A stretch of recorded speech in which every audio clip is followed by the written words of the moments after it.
Good morning, good afternoon, good evening. कैसे हैं दोस्तों? बड़े दिनों से आपने देखा होगा कि मैं बिज़ी था अपनी फ़िल्म की शूटिंग में, द डेली फाइल्स की।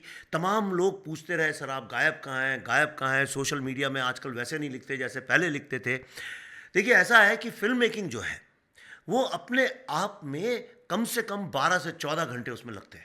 और हमारे साथ समस्या ये है कि हमारी फ़िल्में जो हैं बहुत टाइट बजट की होती हैं। डेली फाइल्स भी बहुत टाइट बजट में, लेकिन बहुत बड़े-बड़े सेट्स लगाए थे, बहुत काम था, इसलिए हम 24 घंटे डे नाइट काम कर रहे थे।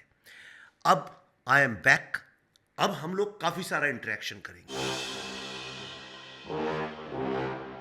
तो चलिए, बहुत सारे लोग बहुत दिनों से द डेली फाइल्स क्या है, क्यों है, कैसे है, बहुत सवाल पूछ रहे थे। आज एक-एक का जवाब दूँगा। और मुझे बड़ा आश्चर्य भी हुआ देख के कि हर तरह के लोगों ने सवाल पूछे, चाहे वो इधर हैं, चाहे उधर हैं। तो पहला सवाल लेते हैं दोस्तों। पहला सवाल है सव्य सचिन राजकुमार का। ये पूछते हैं, sir will this movie also cover atrocities during Noakhali rights? Generally क्या है कि हिंदुस्तानी फिल्मों में, ख़ास तौर पे बॉलीवुड की फिल्मों में और मेन स्ट्रीम लिटरेचर में, जब भी पार्टीशन की बात हुई है, हम लोगों ने पंजाब दिखाया है।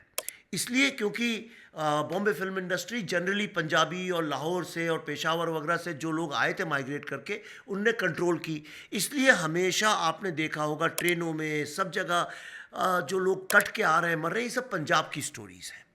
और इसीलिए इस तरह की फिल्मों में आप देखिए हिंदू मुस्लिम एकता की भी बहुत बात की गई है, क्योंकि इसमें आधे से अधिक लोग जो थे वो सारे पाकिस्तान से आए हुए थे, इसलिए उनके दिल में पाकिस्तान और उस तहजीब को लेके एक बहुत मोहब्बत थी, जो गलत बात भी नहीं है। लेकिन ये हिंदू मुस्लिम एकता का जो एक झूठा सेकुलरिज्म के नाम पे नाटक किया गया, ये बिल्कुल गलत है। क्योंकि आप खुद सोचिए, आपसे आपके देश कि इतनी सारी ज़मीन, कल्चर, लोग सब छीन लिए गए और हम देखते रहे, और छीनने के बावजूद हमारे लोगों को काटा गया, मारा गया। इसलिए बहुत इंपॉर्टेंट था कि जो पार्टीशन का सत्य है, जो रियल चैप्टर है, जहां असली ट्रेजेडी हुई, उसके बारे में बताया जाए।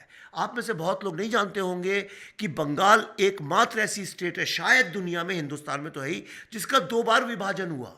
बंगाल 1905 में धर्म के आधार पे हिंदू मुस्लिम के नाम पे हुआ। मुस्लिम्स के लिए ईस्ट बंगाल, हिंदुओं के लिए वेस्ट बंगाल। क्योंकि जो ब्रिटिशर्स थे वो जो हिंदू समाज था उससे बहुत डरते थे, इसलिए उसकी ताकत को तोड़ने के लिए उन्होंने ऐसा किया।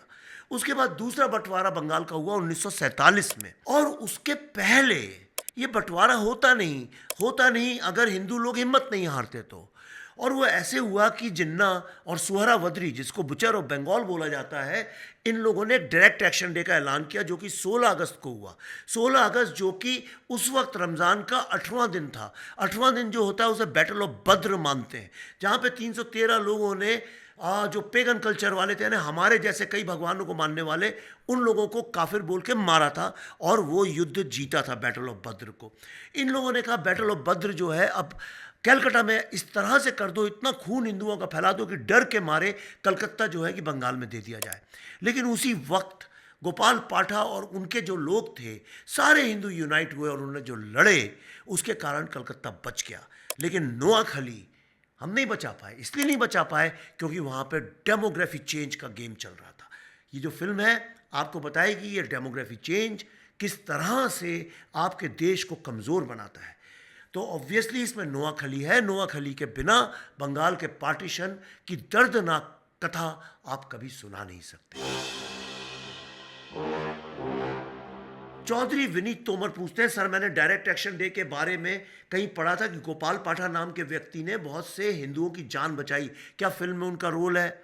आप मुझे एक बात बताइए, भारत की स्वतंत्रता की बात करें और गांधी की बात नहीं करें, क्या ये संभव है? नहीं है। इसी तरह से अगर आज आप बंगाल में जो हिंदुओं का जेनोसाइड हुआ था, उसमें अगर गोपाल पाठा के बारे में बात नहीं करेंगे तो इससे बड़ा अधर्म और अन्याय हो ही नहीं सकता।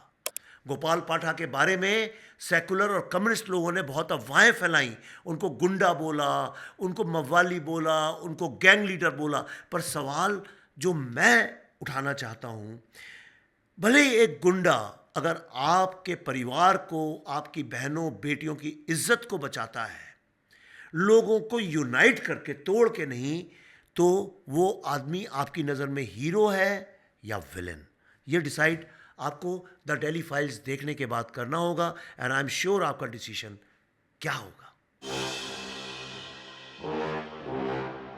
दोस्तों, चैतन्य निर्मल मुझसे पूछते हैं, how cruel the reality shown in daily files. मैंने द ताशकंद फाइल्स भी बनाई, जिसमें भारत के प्रधानमंत्री को ही एक विधिवत तरीके से शायद मारा गया था।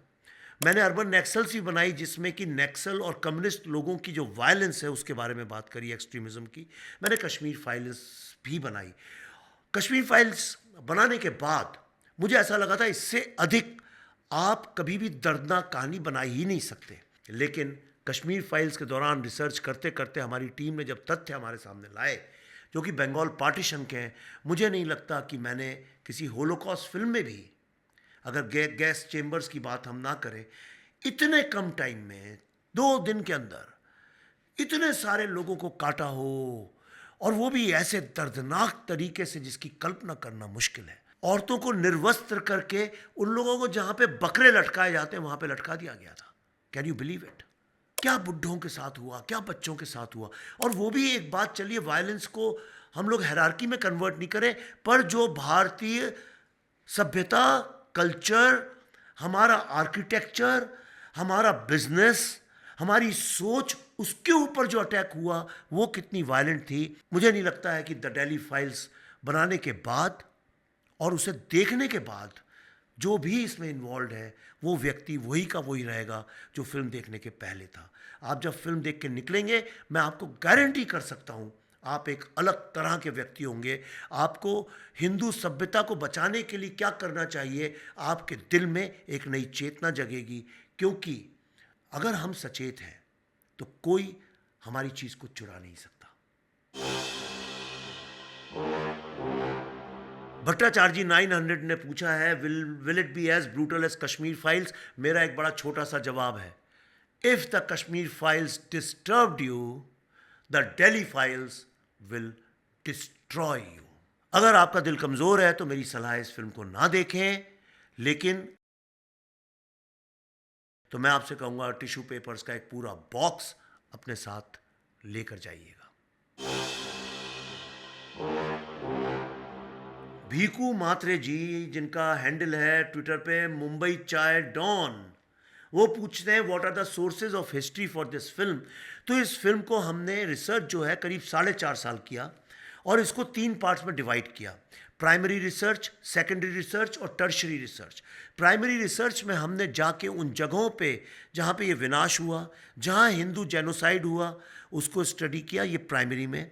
जो लोग उस वक्त के विक्टिम्स थे, जिनकी उम्र आज 100 साल से भी ऊपर है, कुछ 102, 104, 107, वो जहाँ भी थे हिंदू, इंडिया बांग्लादेश बॉर्डर पे, त्रिपुरा में, असम में, कैलकाटा में, दिल्ली में, विश्व के किसी भी कोने में थे, हमने जा के उन लोगों के लंबे लंबे इंटरव्यू किए। ये बंगाली में है, जिनको ट्रांसक्रिप्ट करके मैं फिल्म रिलीज़ होने के पहले सोशल मीडिया, यूट्यूब, जहाँ भी होगा वहाँ डालूंगा।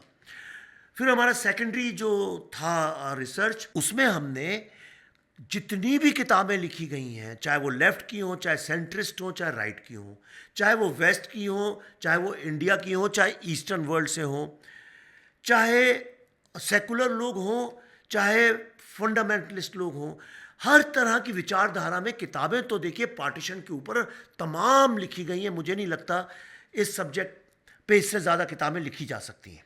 तो हमने उन सबको स्टडी किया, उस वक्त के जितने भी आर्टिकल्स थे, सारी दुनिया भर की चीज़ें थी, उनको इकट्ठा किया।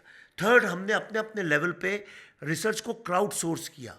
हमने इंस्टीट्यूशंस में स्टूडेंट्स से, उस वक्त के हिस्टोरियन से, तरह तरह के लोगों को इन्वॉल्व किया और करीब हज़ारों की तादाद में लोगों के फीडबैक्स, रिएक्शंस, कमेंट्स लिए।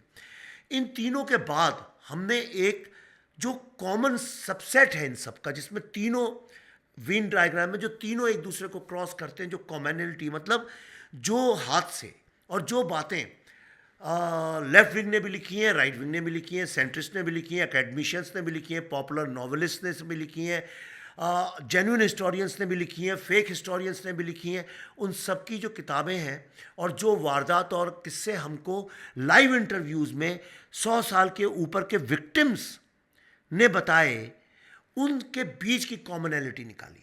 फिर हमने देखा पब्लिक ओपिनियन क्या है, जनरली लोग क्या समझते हैं, जिससे हमें ये समझ में आया कि लोगों को इतिहास का कोई अंदाज़ा नहीं है। लोग बस व्हाट्सएप, ट्विटर और इंस्टाग्राम में पढ़ पढ़ा के ऊटपटांग बातें करते हैं, पढ़े लिखे लोग भी। लोगों के दिल में जो नैरेटिव है ना, वो सारा पार्टीशन का नाम लेते ही साथ पंजाब का बनता है। जबकि हमारी पूरी जो धरोहर थी नेशनलिस्ट मूवमेंट की, वेदांता की, स्पिरिचुअलिज्म की, ये सारी बेस थी बंगाल में। इसको कैसे तोड़ा गया? भारतीय मूलभूत विचारधारा, आस्था, श्रद्धा, विश्वास को कैसे तोड़ा गया? विभाजन जो है और जो हत्याएं हैं वो सिर्फ एक रीजन की नहीं हुई, बल्कि दिलों की हुई, दिमागों की हुई, विचारधाराओं की हुई, एक परंपरागत आता हुए इतिहास की हुई। तो ये फिल्म जो है, सारा जितना मटेरियल अवेलेबल है उसका जो कॉमन डिनोमिनेटर है, मतलब जिस पे हर कोई विश्वास करता है, कोई डाउट ना कर सके, चाहे वो हिंदू हो चाहे मुसलमान हो, उसको हमने कोशिश की है कि यही शायद सत्य हो, क्योंकि इस पे सब बिलीव करते हैं। और वो आपके सामने जब लाएंगे हम, तो यानी मैं बोलते हुए मेरे रोंगटे खड़े हो रहे हैं, आप देखेंगे कैसे मुझे इसी बात का डर है। ध्रुव सैनी 1607 इंस्टाग्राम से पूछते हैं, movie takes place in which timeline? जैसा आप जानते हैं ये पूरी जो फाइल सीरीज की ट्रिलॉजी है, ये 2 टाइमलाइंस में एग्जिस्ट करती है। एक प्रेजेंट, आज जो मैं और आप हैं, इसमें यूथ का भी काफ़ी रिप्रेजेंटेशन है, तो आज आप क्या महसूस करते हैं, फील करते हैं, वो टाइमलाइन है। और दूसरी टाइमलाइन है जिसके बारे में बातचीत चल रही है। तो ये ऑब्वियसली, अब मैं ज़्यादा तो नहीं बताऊंगा, पर इस फिल्म में भी आप कश्मीर फाइल्स या ताशकंद फाइल्स की तरह पास्ट और प्रेजेंट के बीच में आपको आगे पीछे ले जाएगी। बाकी आप ये फिल्म देखिए, बड़ी यूनिक फिल्म है। मुझे नहीं लगता कि ऐसी फिल्म हिंदुस्तान में पहले कभी बनी है। जीडी श्रीनिवास रेड्डी पूछते हैं, sir are you going to show anything about West Bengal genocide which is happening daily in this movie? दोस्तों, ये फिल्म मेरे इसी अंडरस्टैंडिंग पे बनी है कि 1947 में जो पार्टीशन, टू नेशन की थ्योरी को लेके जो पार्टीशन हुआ था, वो क्या ख़त्म हुआ है या अभी भी कश्मीर और बंगाल जैसे 2 प्रदेशों में चला जा रहा है। मेरी अपनी एक अंडरस्टैंडिंग है जिसमें मैंने आपने फिल्म बनाई है। अगर आपको लगता है कि आपकी विचारधारा या आपकी अंडरस्टैंडिंग कुछ और कहती है तो प्लीज़ कमेंट्स में मेरे साथ शेयर करिए। पर मेरे हिसाब से तो ये जेनोसाइड, ये पार्टीशन ख़त्म नहीं हुआ है। अफजान और तमाम लोगों ने ये सवाल पूछा है, when this film will be release?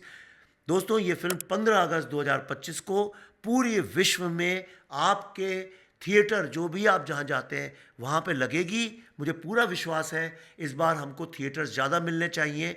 और अगर नहीं मिले कश्मीर फाइल, ताशकंद फाइल्स की तरह, जो कि एक पॉलिटिक्स है बॉलीवुड की, तो ठीक है, आप और हम हैं, मिलकर लड़ाई भी लड़ेंगे, लेकिन फिल्म तो आपको दिखा के रहूँगा चाहे कुछ भी हो जाए।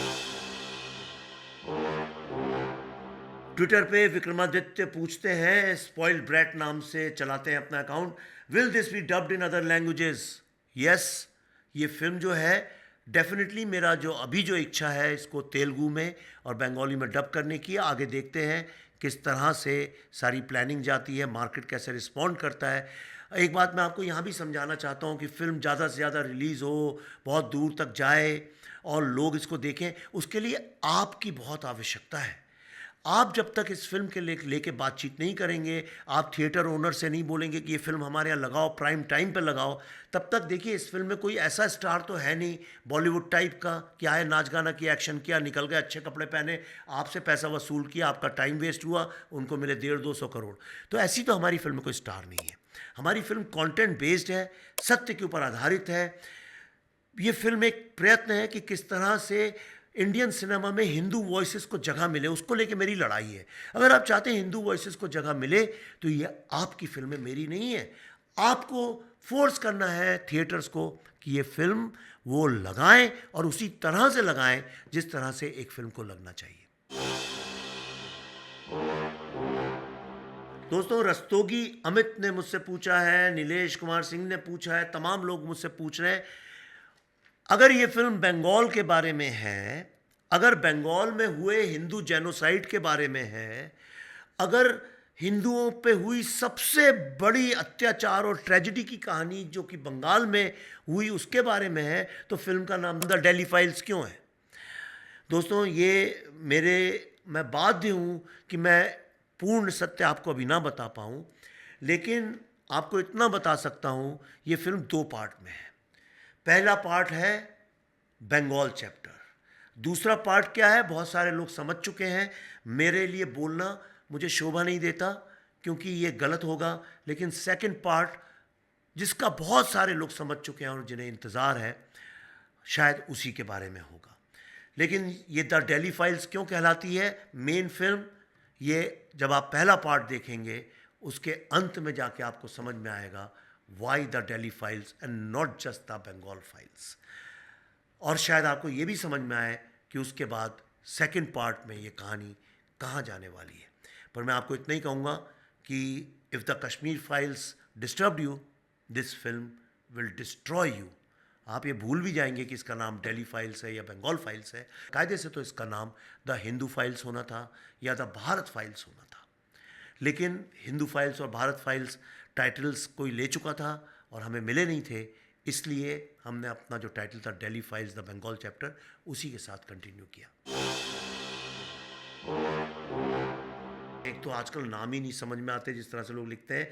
आई उत्कर्ष चंद पूछते हैं what is the length of the movie. तो देखो भाई उत्कर्ष यार, इट्स एन एपिक।